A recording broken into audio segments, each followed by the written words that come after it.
क्या हो जब 1000 साल पुराने पौधे जीवित हो जाएं और इंसानों को मारने लगे। ऐसी ही एक अनोखी कहानी है जिसका नाम है द रुइंस। IMDb पर इसकी रेटिंग है 5 आउट ऑफ 10, जिसका कॉन्सेप्ट काफी अलग है क्योंकि ये एक सुपरनैचुरल हॉरर मूवी है जिसमें कुछ दोस्त मायन सभ्यता में मौजूद एक ऐसे मंदिर को देखने जाते हैं जहाँ पर उनके साथ अजीब अजीब चीजें होने लगती हैं। अब वो अजीब चीजें क्या हैं, ये हम जानेंगे आज के इस वीडियो में। इसीलिए बिना देरी किए चलिए शुरू करते हैं आज के इस कहानी को। Hollywood silver screen presenting the ruins.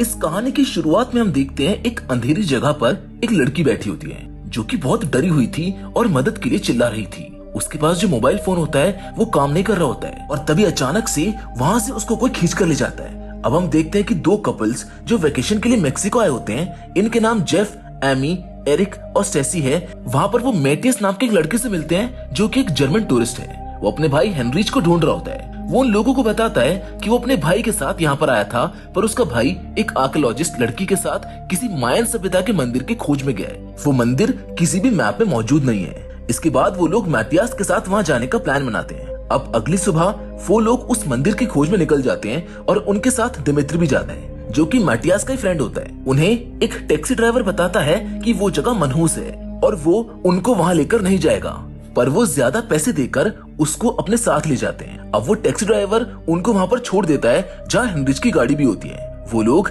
एक बंद खुफिया रास्ते से मायन सभ्यता के मंदिर के पास पहुँचते हैं। तभी मायन गांव के लोग अपने हथियारों के साथ वहाँ पहुँच जाते हैं और अपनी भाषा में उन्हें वहाँ से जाने के लिए बोलते हैं। वो उन्हें मारने की बात करते हैं पर वो सब समझ नहीं पाते। तब मैटियास उनको यहाँ पर आने की वजह समझाने की कोशिश करता है, बट वो लोग नहीं समझ पाते क्योंकि उस गांव के लोगों को स्पेनिश और इंग्लिश नहीं आती है। तभी अनजाने में एमी उस मंदिर के पौधों पर चढ़ जाती है और ये देखकर गांव के लोग बहुत गुस्से में आ जाते हैं। दिमित्री भी वहाँ पर चला जाता है और उन पौधों पर चढ़ जाता है और एमी के हाथ से कैमरा लेकर उनको बोलता है कि ये कैमरा ले लो पर हमको छोड़ दो।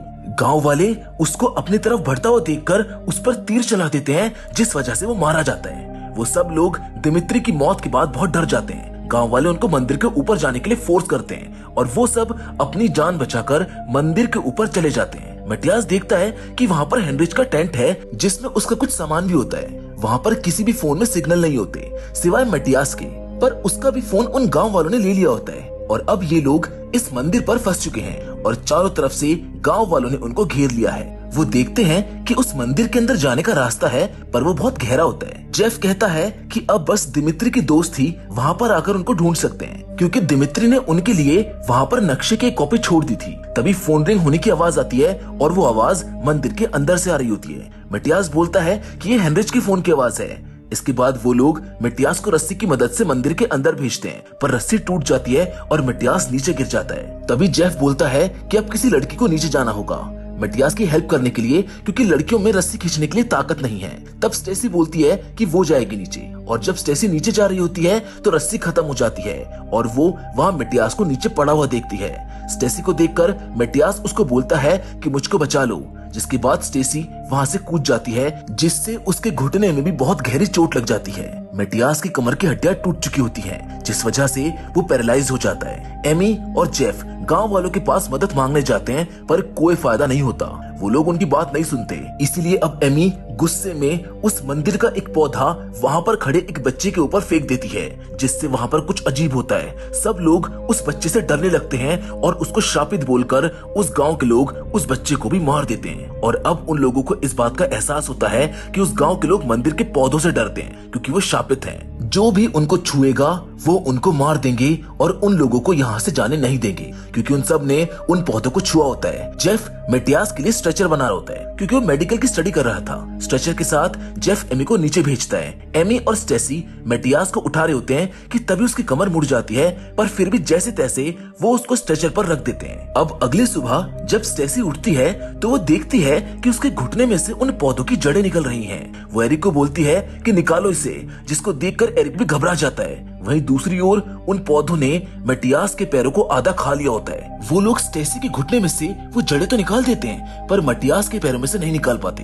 तभी मंदिर के अंदर से फिर से फोन रिंग होने की आवाज आती है। अब फोन को ढूंढने के लिए स्टेसी और एमी नीचे जाते हैं। वहाँ पर वो उस लड़की की लाश को देखते हैं जिसको हमने मूवी की शुरुआत में देखा था और उसका फोन उसके साथ में होता है। वो लोग उसके हाथ से उस फोन को ले लेते हैं और तभी फिर से फोन रिंग होने की आवाज आती है, बट वो उस फोन की आवाज नहीं होती है, वो आवाज उन पौधों के फूलों में से आ रही होती है। एमी उन फूलों को जैसे ही छूती है वो पौधे उस पर हमला कर देते हैं, पर वो दोनों वहां से भागकर रस्सी की मदद से ऊपर आ जाते हैं। वो दोनों ऊपर आकर जेफ और एरिक को बताते हैं कि नीचे क्या हुआ, जिससे ये लोग काफी डर जाते हैं। अगली सुबह जेफ देखता है कि मैटियास की हालत बहुत खराब है।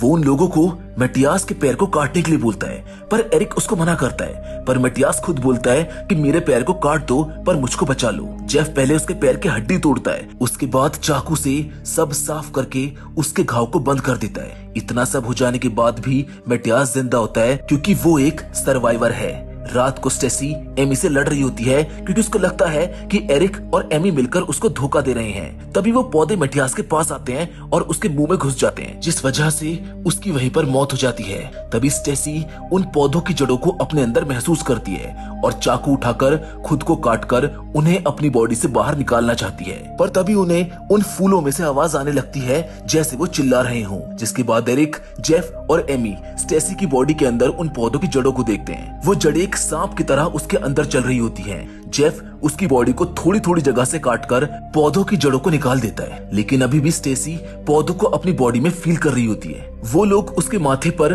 उन जड़ों को चलते हुए देखते हैं पर उसको कुछ नहीं बताते। स्टेसी का बहुत ब्लड लॉस हो चुका होता है और अगर अब उसको और काटा गया तो वो मर जाएगी। थोड़ी देर बाद स्टेसी टेंट से बाहर आकर खुद को काटने लगती है, लेकिन तभी वो सब बाहर आ जाते हैं। जेफ ये सब कुछ देखकर उसके हाथ से चाकू ले रहा होता है, पर स्टेसी उसके ऊपर भी हमला कर देती है। जिसके बाद एरिक उससे चाकू लेने की कोशिश करता है, पर स्टेसी गलती से उस चाकू को उसके सीने में मार देती है, जिससे एरिक की भी वहीं पर मौत हो जाती है। स्टेसी बोलती है कि मुझको भी मार डालो, जिसके बाद जेफ ना चाहते हुए भी उसको मार देता है। जेफ एमी की बॉडी पर खून लगाता है और उसे उन गांव वालों के सामने मरा हुआ दिखाता है। वो उन गांव वालों का ध्यान अपनी तरफ आकर्षित करता है और एमी इसी बीच उठकर भाग जाती है और वो गांव वाले जेफ को मार देते हैं। दूसरी ओर एमी जंगल में भाग रही होती है और वो गांव वाले उसका पीछा कर रहे होते हैं। एमी कार तक पहुंच जाती है और कार स्टार्ट करके वहां से भाग भी जाती है, पर वो पौधे उसकी बॉडी में भी घुस गए होते हैं। उसके बाद दिखाया जाता है कि दिमित्री के दोस्त उसको ढूंढते हुए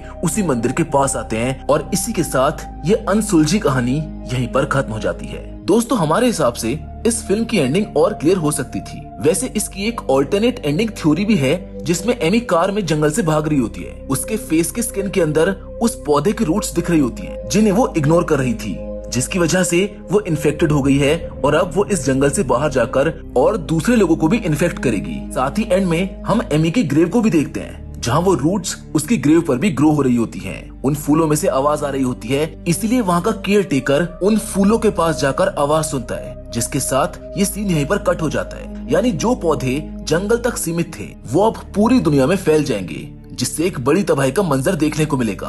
अब बात करें इस कर्स के बारे में, तो गांव वालों के हिसाब से ये एक शापित मंदिर है और जो भी इसके कांटेक्ट में आता है वो शापित हो जाता है, क्योंकि इस मंदिर के अंदर और बाहर जो रूट्स फैली हुई हैं वो इंसानों को मारती है और उनके अंदर ग्रो होती हैं। लेकिन अगर हम मूवी को ध्यान से देखें तो इससे ये भी साबित होता है वो आवाज जो उन फूलों से निकलती हैं वो इंसानों की साइकोलॉजी को भी इफेक्ट करती है। वेल, ये थ्योरी भी इनकम्प्लीट है, लेकिन इस पर आपकी क्या राय है? आप हमको कमेंट बॉक्स में कमेंट करके जरूर बताइएगा, क्योंकि फिलहाल तो आज के इस वीडियो में बस इतना ही। मिलेंगे आपसे एक और नई इंटरेस्टिंग कहानी के साथ, पर हमेशा की तरह तब तक के लिए धन्यवाद।